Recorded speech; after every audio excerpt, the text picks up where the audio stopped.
Hi guys! Good morning or good afternoon, good evening kung saang sulok ng mundo man kayo. Magandang araw, magandang gabi sa inyo. Ang video natin ngayon ay tungkol sa pagpa-level up ng room. Pasensya na po kay Ate Normila kasi hindi ko nabasa yung message or yung comment niya kaagad. One day ago pa pala ito.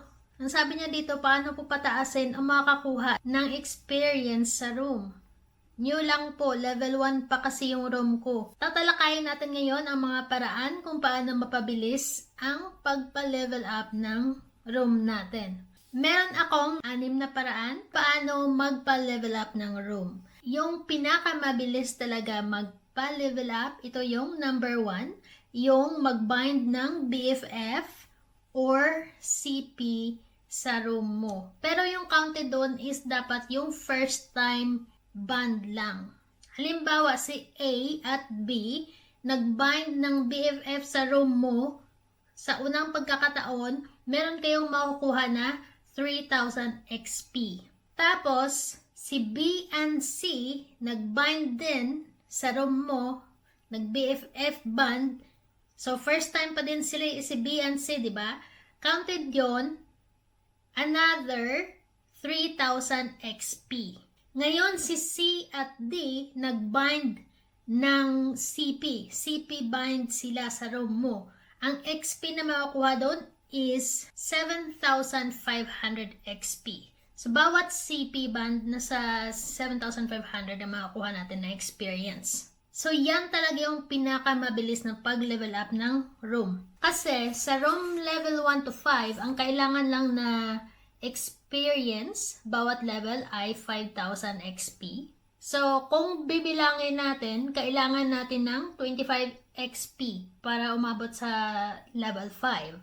So, kung i-divide natin yung 25,000 sa 3,000 XP, kailangan natin ng mga 8 bands na BFF. So, magkano ba yon? Nasa 2-4 coins ang kailangan natin. Pagkatapos mong mapuno ang XP mo, pwede kang mag-refresh, lumabas sa app, pagbalik mo, superstar ka na. Automatic na yan. Ma-unlock yung diamond wallet mo, tsaka makita mo na din yung kung magkano yung diamond na meron ka kung mag-trade ka kaagad. Pangalawa, medyo matagal to, pero wala ka namang gagastusin. Sipag at tiyaga lang talaga yung puhunan mo dito. Ito ay yung paglaro ng dice sa room mo. Kung marami ka namang kaibigan, maaari ka din namang magpatulong sa kanila para mapabilis yung pag-level up ng room mo. Kapag natapos mo yung 6,000 dice, ang total na XP niyan is nasa 12,000 experience. So, ilang level yung ma-unlock mo dyan? 2 level. Kung nasa 10 katao ang magtulungan, maglaro sa room mo, ma-unlock mo yung room mo ng mga 5 to 7 days. Ma-unlock mo yung level 5. Sure ako dyan. Minsan kasi maraming nilalaro sa room ko, yung 6,000 na unlock siya sa loob ng isang araw. So kung marami kayo, mga ano lang yan, 3 to 4 days, 5 days kung marami yung maglalaro talaga. Consistent yung paglalaro. So mabilis mo siyang ma-unlock. Wala kang gastos. Pangatlo, ito yung room boss. Kung may magbubugbog na room boss mo, ma-unlock yung XP, di ba? Yung, halimbawa, may naghagis sa room mo. Yun nga lang, kapag sa level 1 pa lang yung room mo, kailangan maghagis ng nasa 150 plus yata na gift bago ma-unlock yung level 1. So, kapag natalo niyo yung level 1 na room boss, ma-unlock din yung level 2 na room boss. So, yun, hanggang sa pataas ng pataas yung XP ng count ng room boss, yun din yung mga count na XP sa room mo. Pero, syempre, dito sa room boss, hindi ko talaga siya sinasuggest kasi maliban sa malakas siya kumain ng coins, pagod pa yung daliri mo kakabogbog, edi mag-band ka na lang, mas mabilis. Kasi yung 300 coins mo, 3,000 XP na yun. Kung i-room boss mo yun, yung 300 coins mo, baka hindi pa makatalo ng level 1 yun. Diba? Talo ka doon.